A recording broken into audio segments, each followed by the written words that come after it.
ঝুমুর রাঙাকে ওষুধ মেশানো জলটা দিলে রাঙা সেটা খেয়ে অজ্ঞান হয়ে যায়। তখনই আহিরি তার দলের লোকেদের বলে, ওকে যেখান থেকে তুলে এনেছিলে সেখানে গিয়ে ফেলে রেখে দেবে। সেই কথা শুনে রাঙা তীর নিয়ে আহিরির দিকে তাক করে বলে, তুই কি ভেবেছিলি ও আমার সাথে বেইমানি করবে? তুই যখন ওর কাছে গিয়ে আমার বিরুদ্ধে উস্কি চলে এসেছিলি, তারপরেই ও আমাকে সবটা বলে দিয়েছে। পাশ থেকে ঝুমুর বলে, রাঙা দিদি আমাকে খেতে পড়তে দিয়েছে, আমি ওর সাথে বেইমানি করতেই পারি না। এরপর রাঙা আহিরিকে বলে, কে রে তুই, তোর উদ্দেশ্যটা কি? আহিরি বলে, তুমি আর প্রমিতা বসু যে এজেন্সির সাথে যুক্ত সেটা কি ইল্লিগাল নাকি সরকারি, সেটাই আমি জানতে চাই। রাঙা বলে, এত কথা আমি তোকে বলতে যাব কেন? এই বলে আহিরিকে দেখে বলে, ও তার মানে তুই এই সবটা করেছিস, তুই জেল থেকে পালিয়েছিস, তাহলে তো আমার কাছে খবর আসতো। তোর উদ্দেশ্যটা বল, তুই কেন এখানে এসেছিস, তোর সাথে আর কে যুক্ত? বড় বৌদি? আহিরি বলে, এর সাথে বড় বৌদি ইনভলভ নেই, যা করার আমি করেছি।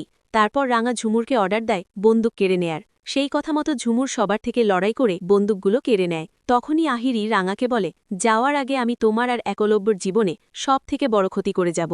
এই বলে একটা গ্যাস ছড়িয়ে দিয়ে আহিরি সেখান থেকে পালিয়ে যায়। আর সেই গ্যাসে রাঙা অসুস্থ হয়ে পড়ে।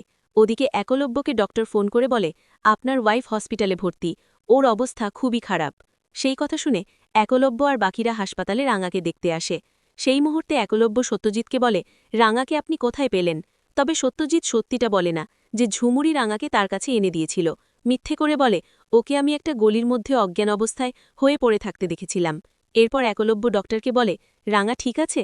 ডক্টর বলে, উনি একটা বিষাক্ত গ্যাস ইনহেল করে নিয়েছে। একলব্য বলে, আমাদের সন্তান ঠিক আছে তো? ডক্টর বলে, সমস্ত চেক করা হয়েছে, রিপোর্ট না আসা পর্যন্ত কিচ্ছু বলা যাবে না। অন্যদিকে বৃন্দা আহিরির সাথে জেলে দেখা করতে এসে বলে, তুমি তো কিছুই করতে পারলে না। আহিরি বলে, একটা বোমব্লাস্ট থেকে বিষাক্ত গ্যাস বেরিয়েছে জানতে পেরেছ তো?